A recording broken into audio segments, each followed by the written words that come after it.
परमात्मा इस संसार में है तो परमात्मा कैसा है, क्या परमात्मा है भी या नहीं भी है, ये अक्सर प्रश्न हमें सुनने को मिलते हैं। परमात्मा है तो देखा क्यों नहीं जा सकता, आओ संत महात्माओं परमात्मा है तो कहाँ रहता है, और जब परमात्मा है तो इतने अत्याचार, इतने लोगों पे जुल्म, इतनी बुराइयां क्यों हो रही हैं। ये अक्सर ऐसी बातें कुछ विद्वान व्यक्ति, कुछ तार्किक व्यक्ति रख देते हैं। परमात्मा है तो फिर किसी को इतना कष्ट क्यों देता है, सज्जन व्यक्ति इतने परेशान क्यों रहते हैं, और जो दुष्ट प्रवृत्ति के लोग होते हैं इतने मालामाल क्यों होते हैं। तो आओ संत महात्माओं, तो इस समय दिसंबर का महीना है, तो यदि पैर ठिर रहे हैं, ठुठरन हो रही है, यानी ठंड लग रही है, तो इसका मतलब ठंडक भी कहीं से आ रही है, ठंड है। आओ संत महात्माओं, यदि ठंड लग रही है तो ठंड है, क्योंकि बर्फ़ पड़ रहा है और हमें बर्फ़ देखना है, तो हमें यानी पर्वतीय एरिए पे जहाँ पे बर्फ़ ज़्यादा पड़ता है देखना चाहिए कि वहीं से जो ठंडक उत्पन्न होकर के वातावरण में फैल जाती है। तो आओ संत महात्माओं, जब ठंड है, जब बर्फ़ है, तब ठंडक महसूस हो रही है। और इसी प्रकार यदि गर्मी पड़ती है, गर्मी हमें महसूस होती है, तो इसका मतलब टेम्परेचर में बहुत अधिक टेम्परेचर हाई है, वातावरण में बहुत अधिक गर्मी है, इसलिए गर्मी लगती है। आओ संत महात्माओं, कोई कहता है कि राम नाम सत्य है, तो राम भी है, सत्य भी है, ये परमात्मा भी है, लेकिन जब है तो इसे हम कैसे देख सकें, हम इसे कैसे जान सकते हैं। तो आओ संत महात्माओं, एक बार एक राजा ने यही प्रश्न पूछा कि ये बात बताओ मंत्री, यदि परमात्मा है तो इसे कैसे हम देख सकते हैं। तो यदि आपने ये बात नहीं बताई तो आपको मैं परिवार के साथ सख्त से सख्त सज़ा दी जाएगी। वो व्यक्ति बड़ा असमंजस में पड़ गया और अपने घर उदास होकर के चला गया। वहाँ जा कर के शांत अवस्था में लेट गया। उसका एक छोटा बेटा था जिसकी अवस्था 14-15 साल की थी। वो कहता, पिताजी आप ये बात बताइए, आप इतनी गमगीन अवस्था में क्यों हैं, आज क्या हुआ। उन्होंने सारा वृत्तांत बताया।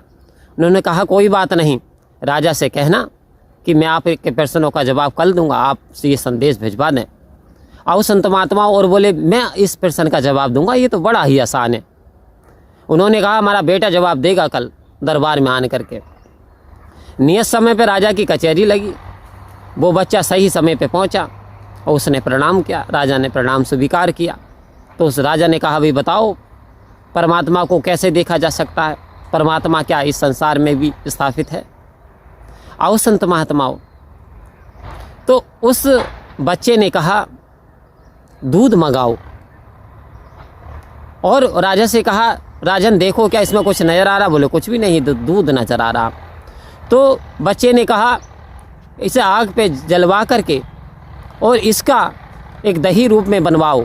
दही बनाया गया, दही को फिर चलाया गया, उसमें से माखन निकला। माखन को फिर यानी रख कर के तपाया गया, तपाने के बाद में उसमें घी निकला। आओ संत महात्माओं, ये देख कर के राजा आश्चर्यजनक हो गया, आश्चर्यचकित रह गया कि दूध के अंदर घी है। बच्चे ने कहा राजन को समझे। बोले नहीं समझ पाया। बोले जैसे इस दूध में परमात्मा नज़र नहीं आ रहा था, यानी घी नज़र नहीं आ रहा इस दूध के अंदर, ठीक इसी प्रकार से ये प्रकृति जो दूधमय है इसमें परमात्मा नज़र नहीं आता। इस परमात्मा को प्राप्त करने के लिए दिव्य ज्ञान की आवश्यकता है। जैसे हमने तपाया, कितनी प्रक्रियाओं से गुजरे। तो यहाँ हमें संत के पास जाना पड़ेगा, सेवा करनी पड़ेगी, सत्संग करना पड़ेगा, सत्य को धारण करना पड़ेगा, ये प्रक्रियाएं हैं। और आध्यात्मिक गुरु हमें बनाना पड़ेगा। जब तक राजन इस दूध को गर्म नहीं किया जाता, इसे चलाया नहीं जाता, यानी जब तक ये जीव आध्यात्मिकता के क्षेत्र में नहीं आता, जब तक आध्यात्मिकता जीवन में नहीं आती, संत नहीं आते। आओ संत महात्माओं, एक घड़ी आदि से पुनियाद तुलसी संगत साध की कटे कोटि अपराध। कह रहे जब तक सत्संग हमारे हिस्से में नहीं आ सकती, ये परमात्मा राजन कभी दिखाई नहीं दे सकता। परमात्मा तो अंग संग अविनाशी है, अनंत है, सर्वशक्तिमान है।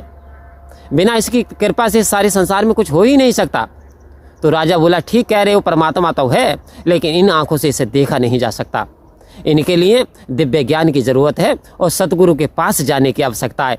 तो आओ संत महात्माओं, यदि हम परमात्मा की प्राप्ति चाहते हैं तो सतगुरु के पास जाना पड़ेगा। यदि हम डॉक्टरी सीखना चाहते हैं तो डॉक्टर के पास जाना पड़ेगा। लेकिन बात आध्यात्मिकता की है, जिससे इंसान की परम गति को प्राप्त होता है। तो ये सुनहरा मौका है परम गति को प्राप्त करने का। समय के सदगुरु के पास जाएं और निरंकार के दर्शन करें, आत्म कल्याण करें। परम प्यार से कहिए धन्यकार जी।